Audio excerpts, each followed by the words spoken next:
don't even know where to start. This game was so bad and embarrassing. This just made the Fever look horrendous. I mean, what Stephanie White strategically did today lets me know this is going to be Vanderbilt 2.0. That's what this is. If you got the word sabotage is not something people casually throw around in professional sports. It is a heavy accusation because it suggests a franchise is not merely struggling or making mistakes, but actively collapsing from within. Yet, when you watch the Indiana Fever right now, when you examine the schemes, the rotations, and the roster construction surrounding Caitlin Clark, it becomes difficult to describe a situation any other way. After becoming the first team in WNBA history to lose back-to-back home games in overtime despite getting 32 points from their franchise superstar, the Fever's problems can no longer be brushed aside as growing pains. The focus now shifts directly to head coach Stephanie White and the decisions that continue to put the team in vulnerable positions. Meanwhile, Clark delivered another remarkable performance despite managing an ongoing back issue and carrying an enormous workload. She played more than 37 exhausting minutes, scored 32 points, shot 10 of 28 from the field and 7 of 17 from 3, handed out 8 assists, grabbed 4 rebounds, and went a perfect 5-4-5 from the free throw line. She even buried a stunning half-court shot that reignited the crowd and briefly rescued a team that looked completely drained. Most telling of all, Clark finished the game with a plus 14 plus-minus in a contest the Fever still lost by 2 points. A statistic many fans point to as evidence that the team continues to waste elite performances with poor execution around her. City! Oh my God! Oh my goodness! Guys, look at this. Look at this, guys. Would you look at this? Caitlin Clark was undeniably the best player in that building on Thursday. Caitlin Clark was unquestionably the best player in the arena on Thursday night. Whenever she was on the court, the Indiana Fever controlled the game. The problem, however, is that a WNBA game lasts 40 minutes plus overtime, and the Fever completely fell apart whenever Clark went to the bench for rest. Critics argue that head coach Stephanie White has failed to build any reliable offensive structure without her star point guard, allowing the team to hemorrhage points the moment Clark sat down. From that perspective, Clark did not lose this game because of her own mistakes, but because of the decisions being made around her. The criticism does not stop there. Kelsey Mitchell also delivered a strong scoring performance, finishing with 24 points while shooting 4 of 8 from beyond the arc. Yet she logged an exhausting 38 minutes and 33 seconds on the floor. That workload stands out because White spent much of the offseason emphasizing the importance of carefully managing Mitchell's health and minutes. Together, Clark and Mitchell played a staggering 76 combined minutes and scored 56 combined points, essentially carrying the entire offensive burden themselves.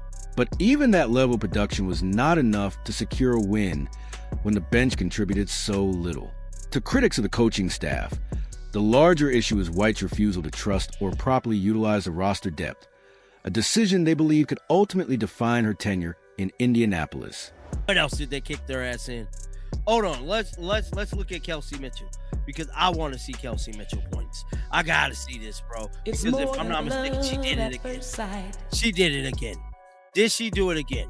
Kelsey Mitchell, 0. Critics of Stephanie White believe one of the biggest issues with the Indiana Fever right now is the complete absence of Shatori Walker-Kimbrough from the rotation. 3 games into the season, Walker-Kimbrough has received 3 straight DNPs as a coach's decision, remaining on the bench in street clothes despite showing clear value during the preseason. Against the New York Liberty, she scored 18 points off the bench, posted a plus 12 rating, and looked like the most explosive reserve scorer on the roster. As a veteran capable of creating her own shot, thriving in transition, and operating effectively in isolation, many believe she is exactly the type of player who could stabilize the offense while giving Caitlin Clark and Kelsey Mitchell much-needed rest. Instead, Clark is being pushed to 37 minutes while dealing with back issues, and Mitchell is logging nearly 39 minutes after already struggling with overuse concerns last season. The argument from frustrated fans is simple. Even 8 to 10 minutes per game from Walker-Kimbrough could dramatically change the team's outlook.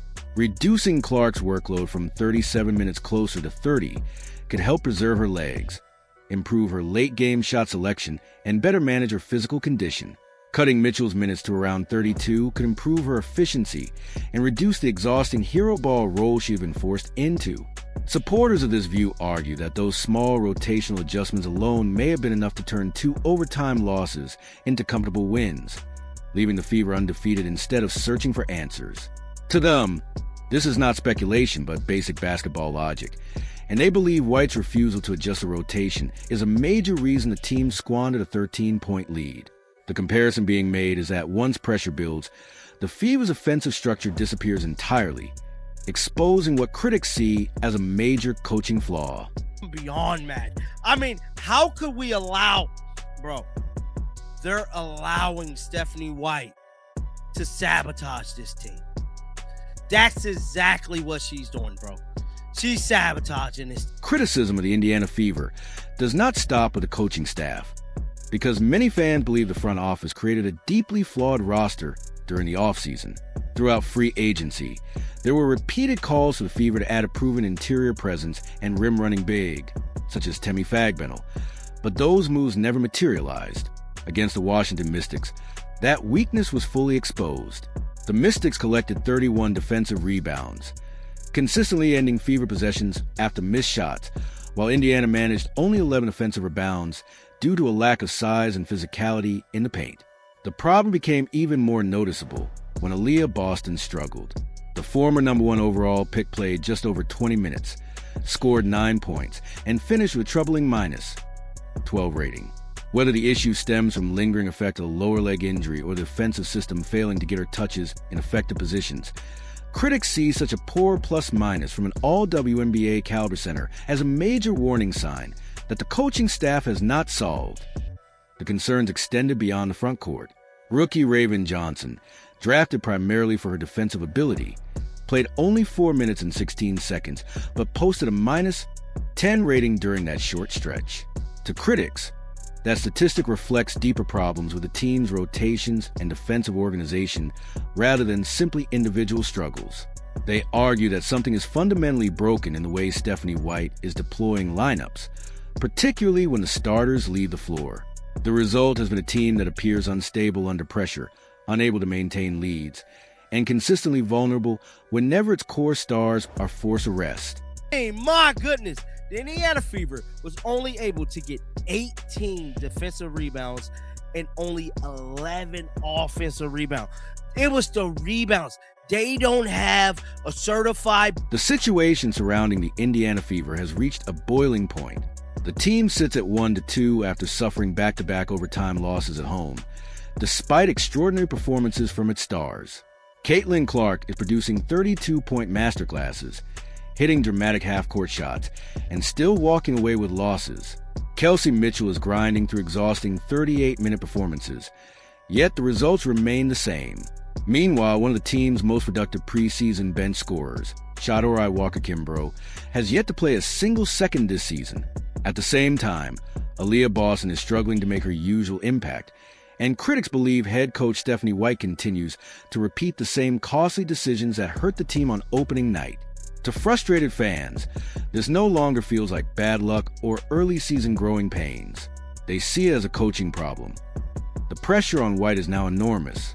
With only a few days before the next game, many believe she must immediately fix the rotation issues that are forcing Clark and Mitchell to carry overwhelming workloads while experienced contributors remain unused on the bench. Questions also remain about the team's rebounding problems and overall lineup structure. Supporters argue that the talent is clearly present for a legitimate championship run. The star power, scoring ability, and effort are all visible on the court. What they believe is missing is the coaching consistency needed to maximize that talent. As frustration grows, the debate among Fever fans has become increasingly intense. Is White the biggest obstacle holding the team back, or does the front office deserve more blame for constructing an unbalanced roster? Either way, expectations in Indiana remain sky-high, and patience is quickly disappearing as fans wait to see whether meaningful changes are finally made.